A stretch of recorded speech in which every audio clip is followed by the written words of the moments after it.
Une tendance fait fureur ces dernières années. Les produits ultra-protéinés ont envahi les rayons de nos supermarchés, dans les yaourts, mais aussi dans les aliments beaucoup plus inattendus.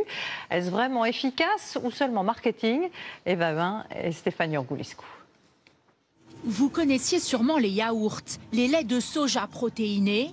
On trouve depuis peu des saucissons ou même des fromages vendus comme des boosts de protéines. Kylian est coach sportif, c'est un adepte de ces produits surprotéinés. En fonction de mes repas, j'essaie d'avoir un apport protéiné en plus, donc soit un yaourt, soit liquide, soit solide en fonction de ce qu'il me faut. Ces articles pour la plupart ultra transformés attirent et les marques l'ont bien compris.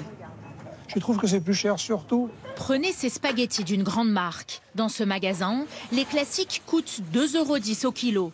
Leur équivalent, avec ajout de protéines de pois, 5,48 €, soit 2,5 fois plus cher. Quant à ces fromages, leur version protéinée est 20% plus chère. Dans quel but ces produits sont-ils mis dans nos rayons? Nous avons joint la direction de cette marque. Là, on s'adresse à des gens qui ont un régime où ils veulent plus de protéines, mais aussi à des adultes et des jeunes adultes qui pratiquent du sport. Pour moi, c'est vraiment une tendance de fond qu'il va falloir qu'on observe.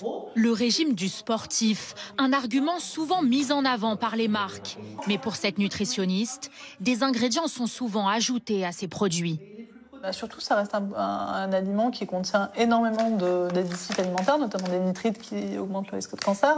C'est un aliment qui est très très riche en sel. Il est plus salé que sa version classique qui est déjà très salée. En réalité, les protéines, bonnes pour nos systèmes musculaires et hormonaux, n'ont pas besoin d'être prises en abondance. Environ 50 grammes par jour pour une personne de 60 kg suffisent, soit l'équivalent du taux de protéines contenu dans 200 grammes de blanc de poulet. Sur le long terme, ça peut être pas très bon pour notre système rénal. C'est le risque des régimes hyperprotéinés de manière générale, puisque nos reins vont filtrer les protéines, donc ça, c'est pas bon.